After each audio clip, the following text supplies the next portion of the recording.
Herkese yeniden merhabalar, kanalıma hoş geldiniz. Tam da sonbahar aylarına giriş yapmışken kozalak videosu iyi gelir diye düşündüm. Kozalakların her birini mavinin tonlarına boyadım.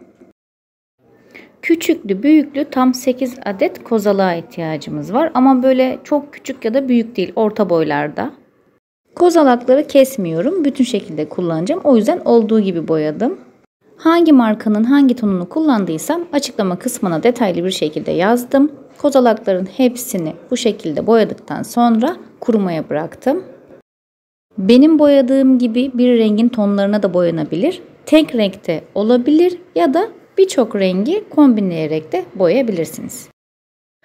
Kuruduktan sonra metalik altın rengi boyayı kozalakların tersinden aşağıya doğru sadece uç kısımlarına sürdüm. Ben metalik boya kullandım ama bu yaptığım farklı tonlarla da yapılabilir. Mesela koyu renklerin üzerine beyazla da çok şık duruyor. Benim kullandığım boyaların çoğu kendinden vernikli olduğu için ekstra bir vernik sürme gereği duymadım. Ama dilerseniz sprey vernik kullanabilirsiniz. Şimdi rüzgar çanının üst kısmını oluşturacağım. Bunun için ahşap bir halka, tahta boncuklar ve jütip gerekli. Jütipten 1 metre ve 3 metre olmak üzere 2 boy kestim. Bu ölçülerden toplam 4 tane 1 metre, 4 tane de 3 metre ipe ihtiyacımız var. 1 metre olanı ortadan 2'ye katlayıp videoda gösterdiğim şekilde halkaya bağladım. Jütipten bu şekilde boncuklu bir makrome örgü yapacağız. Umarım anlaşılır bir şekilde anlatabilirim. Az önce de gösterdiğim gibi 1 metrelik ipi 2'ye katlayıp halkaya sabitledim. Halkayı da hareket etmemesi için kağıt bantla masaya yapıştırdım. Daha sonra 3 metre olarak kestiğim ipi ortadan 2'ye katlayarak halkaya sabitlediğim 1 metrelik ipin altına yerleştirdim. Şimdi bu aşamada örmeye geçiyoruz. Önce sol taraftaki ipimi ortadaki ipin üzerine koyup bir boşluk oluşturdum. Daha sonra sağ taraftaki ipimi sol taraftaki ipin üzerinden ve bütün iplerin altından geçirip oluşturduğum boşluktan yukarıya çıktım. İp çok uzun olduğu için böyle birbirine dolandı. O yüzden pek anlaşılır olmadı bu kısmı ama merak etmeyin, yavaş bir şekilde anlatmaya devam edeceğim. Düğümü sıktım ve yukarıya getirdim. Şimdi aynı işlemi bir daha yapacağım. Sol taraftaki ipi ortadaki ipin üzerine getirdim. Bu aşamada sol tarafta bir boşluk oluştu ve sol taraftaki ipin uç kısmı sağ tarafa geçti.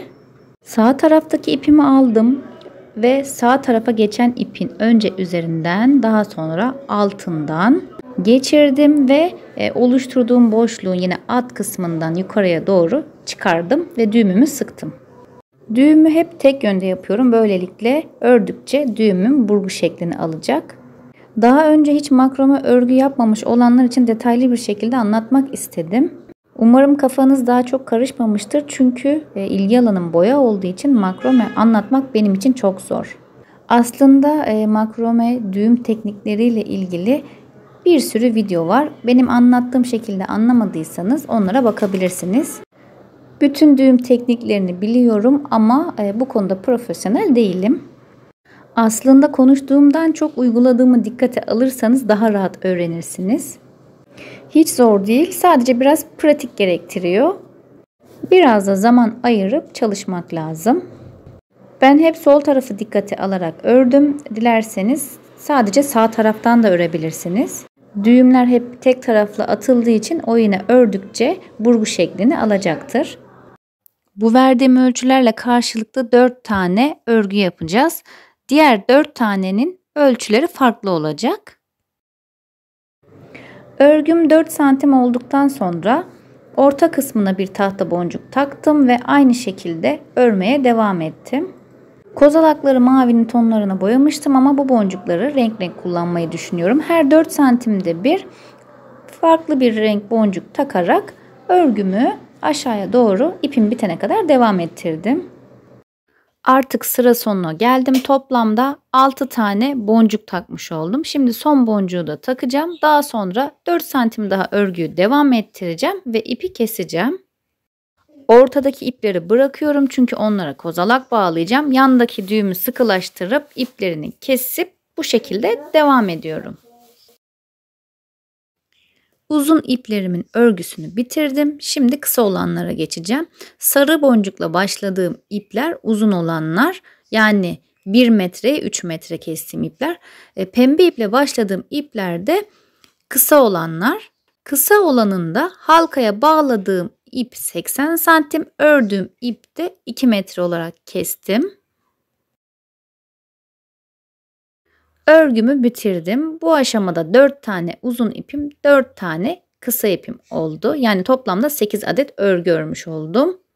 Örgülerimin uzun olanı 35 santimetre, kısa olanı ise 25 santimetre.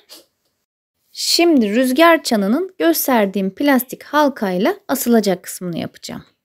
Öncelikle 50'şer santim olmak üzere 4 tane ip hazırladım. İpi ortadan ikiye katladım ve az önce makrome örgü yaptığım gibi plastik halkaya bağladım. Ben verdiğim ölçüleri kendi tercihlerime göre ayarladım. Dilerseniz daha uzun, daha kısa ya da karışık ölçülerde de yapabilirsiniz. Bu tamamen tercihe kalmış. 4 tane ipi ikiye katlayarak halkaya bağladığım için benim toplamda 8 adet ipim oldu. Bu ipleri de teker teker karşılıklı olarak büyük halkaya bağlayacağım. Yani 8 adet ipi halkadaki makrome örgülerin arasındaki boşluklara bağlayarak asma kısmını oluşturacağım. Bir tanesini videoda gördüğünüz şekilde bağladım. İpi ölçtüm ve 9 santimetre geldi. Şimdi 9 santimetreyi baz alarak diğer ipleri de aynı şekilde bağlayacağım. Bağladığım her ipin karşılıklı olmasına dikkat ediyorum. İplerim de 8 adet. Arada kalan boşluklar da 8 adet. Hepsini bağladıktan sonra bir nevi böyle çadır gibi görünecek üst kısmı. Hep 9 santimetreyi baz alarak bağlıyorum. Böyle bağladığım için de asacağımız kısım tam ortada yer alacak. Evet, yapmak istediğim tam olarak buydu. Halkanın alt kısmına birkaç sıra ip sarıp bağladım. Bu şekilde tam bir bütünlük oluşturdum. Şimdi kozalakları bu iplerin ucuna nasıl monte ettiğimi anlatacağım. Öncelikle bıraktığım ipin uç kısmına ahşap boncuk geçirdim ve düğüm attım.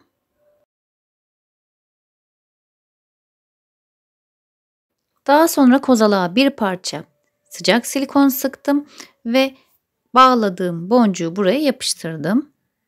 Kozalakların koptuğu yerde saplarından kaynaklı çıkıntılar vardı.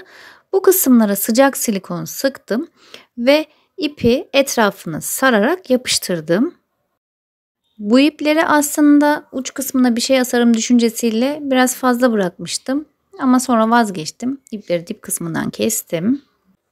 Bu kullandığım halka plastik olduğu için gözüme güzel görünmedi. Onu da jüt ipiyle sardım.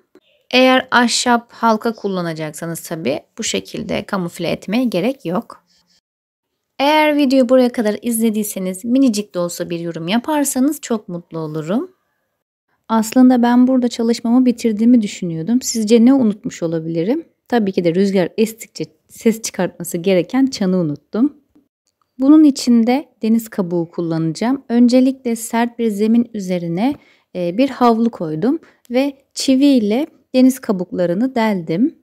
Havlu koymamın sebebi deniz kabuklarını kırılmadan delmekti. Ve çok da rahat bir şekilde delindi. Daha sonra deldiğim kısımlardan jüt ipi geçirip düğüm attım. İplerin boyunu tamamen göz kararı ayarladım. Bu yaptıklarım rüzgar çanının tam orta kısmında yer alacak ve rüzgar estikçe çok tatlı bir ses çıkaracak. O yüzden deniz kabukları kullanmak istedim. Doğal malzemelerle yapmıştım rüzgar çanımı. Doğal malzemelerle devam etmek istedim. Görüntüsünü çok sevdiğim için aralarına bir tane de nazar boncuğu koydum. Bu da denizden çıkarılan bir kabuk. İplerimin hepsini bu kabuğun deliklerinden geçirdim ve rüzgar çanının üst kısmına bağlayarak sabitledim.